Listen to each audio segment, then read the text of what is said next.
Ni guys, tentang apa PMX kita yang kata boleh banyak menyelesaikan masalah melalui phone call saja ya.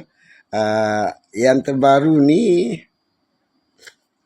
aku terbaca berita lah ya, yang mengatakan bahawa PM Thailand reject call atau panggilan daripada PMX untuk membincangkan gencatan senjata pada pukul 10 malam kalau tak silap aku ya.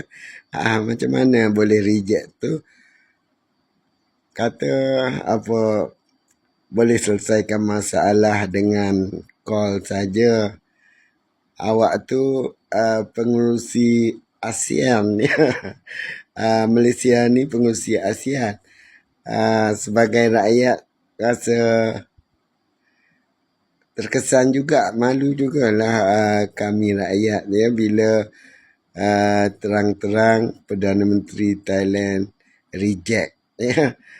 Jadi kau orang fikirlah sendiri, ini bukan fitnah ya, ini aku ulas berdasarkan berita yang aku baca.